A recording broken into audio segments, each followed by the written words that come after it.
And this is the young fellas, Jacob Simmons and Ollie Berta. And wow, these guys, 16 years old, the pair of them, still yet to get any bum fluff on their face, to be fair. And, you know, just got out of primary school and now running in the Group B class and have not put a foot wrong all day. The confidence of the youngsters is absolutely phenomenal, and we are loving watching what they're doing. Have a look at Ollie Berta there doing the navigational duties. He's not getting panicked at all about it, just very calm where he's pointing Jacob Simmons. Just nice and easy. Oh, I thought that was going to be late. Beautiful run. Great drive, 47.071. Good way to come back from the lunch break, KV. Oh, absolutely. What we do see is after the lunch break, of course, mushies, everybody gets a bit of a feed in and they slow the old brain down. The adrenaline seeks to the bottom of the pit. And generally we see people go a little bit slower. However, those young men have just gone, well, we're not going to listen to convention. We are going to go about it our own way. Hey, it's working for them. Hayden Wilson now in white noise. I had a chat to him during the lunch break. I said, how you going, mate? You've had a year's hiatus. How's the day going? He said, I am just not quick enough. He said, well, qualifying 5, which is what we're in now for the Stinger Group B category. He said, I'm going to start dialing the wick up. Yeah, well, it's good to hear. This last qualifying usually was when they get the speed up, isn't it? That's right. A lot of the teams are making changes, putting in different blades, starting to tighten the boats up. They're pretty confident in the rotation. Well, most of the teams, some are still trying to figure it out. But Hayden Wilson, a nice line through the flip-flops. Now down through this centre part of the course, it's all big back off there. That would have unsettled the boat just a little bit, but Hayden Wilson got through there okay with Amanda Wilson in the navigation seat with a 48.599. So young Jacob Simmons is about 1.5 seconds quicker than the experience of Hayden Wilson. Now, I know that Hayden Wilson, he likes to get the red mist on. I don't think that he'll be able to be happy about that. Craig Shaw now front upper hut. Gillian Good doing the navigational duties. Craig Shaw didn't run the entirety of last season, but every time he went out, he usually did pretty well. So this Outer Limit boat, and of course we are sponsored here by Outer Limit. No Limits, I do apologise. And how's it into that hairpin? Not bad. Bonked it down a little bit. Just gets in that hole and can't get out of it. Yeah, it happens especially with these smaller parent boats. They sort of try and dig themselves a bit of a hole at time to time, don't they? You really want to keep that pace up. Yeah, absolutely. Now, as Craig just goes right across the far side of the track, bogged it down again. So, look, I reckon he's lost a total of about a second through the boat, just hooking in, and again, just there. So, just eases it across the line to 47.059. And, wow, he's only 0.02 quicker than young Jacob Simmons. So, look, even though Craig Shaw is quicker, he's losing a lot of time on the track by bogging it in. We have Ray Thompson now and David Toms.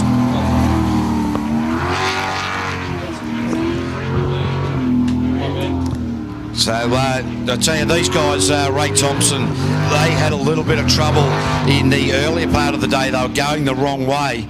And to be fair, these guys really, a lot of people of their age are usually on Zimmer frames or walking sticks at the very least. And these guys are just having a dead set crack at it and absolutely loving it. TNT Racing, probably haven't seen them driving this rough for many, many years. So, but I think that in this Q5, they've smoothed it up a little bit. And, well, first race of the season, hard to blow out the cobwebs.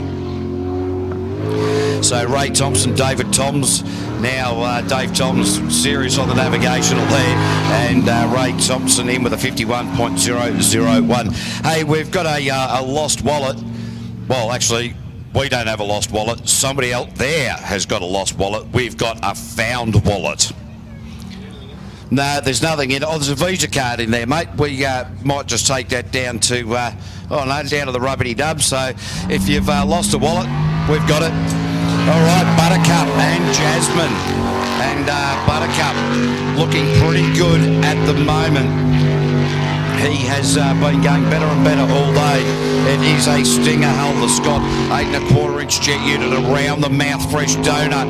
Goes the Buttercup. Of course, his name's Butterbean. He hates being called the Buttercup. That's why we call him the Buttercup. He's got his lovely partner in there, Jasmine, and she's doing a great job. Into that crosswash, didn't unsettle it. Gee, picked a really good line through there. Into this fast part of the course, the sweeping left-hander. Now for Daniel Reid from Waitra. Of course, looked after by Naki Electrical. So Buttercup into this final left-hander. Nice end to that run at a 45.996, straight to the top, and stamps his authority so far on qualifying at round number 5 for the Stinger Group B category. It looked like a good lap all round, didn't it? He's really smoothed it out over the years, and I think that this Burrett engine from Ross Travers, who's had some success with this engine in previous seasons, is working really well. So in the past, Daniel there has had a little bit of trouble hooking the boat up. This new engine just giving him the power to make that boat handle a lot better, so working really, really well. It's good to see. All right, as we now go to Kelly Manel. Girl Talk is the name of the boat, the brand new livery on board this brand new boat that she hadn't driven until qualifying round number 1 here today. Of course, the sign group on board are very nice lines through the transition up the middle to the commentary side of the course. The hairpin has caused her a little bit of trouble. Seemed to get it around there, threw the boat into it, but got out of it nicely. A little bit tight around the top of Stinger there for mine. Needs to loosen that up. Not getting so tight around there. Probably find it a little bit quicker. 0800 engine rebuilders. And Kelly Manel looking sensational out there. It is Cherie Patterson. This is going to be quite a good time. The split was good. And nice drive and a 45.689. Kelly Manel is now shaking up the boys. What a nice lap to watch that was. That was a great lap, and I think at going to the top of the tree for the all-girl team in the Group B category, a couple of small mistakes in there. Kelly really starting to get on top of it. Yeah, there was no looking of bogging down at all in that round, was there? So, wonderful drive. I don't know who she's listened to. I don't think she would have listened to her husband, Leighton. Well, she might have, but nobody else does, so why should Kelly? All right, now we are going to go to Patrick and Jay Hayden for PSP Building Brands at Clearview. Now, after this run, I'll tell you a little bit about a secret I heard about during the pit and paddock walk there. They got the Mohawk on there and deservedly carried music. Oh, he grabbed the bottom of the Fowler Homes Island there. So Patrick Hayden, grabbed the inside there as well. So not the smooth run, but he certainly hasn't backed off in any way, shape or form. Yeah, it looks like he's done something to the boat at lunchtime, doesn't it? Yeah, they actually put some different impellers in it. Just get a bit of the hippie shake up, get the power down.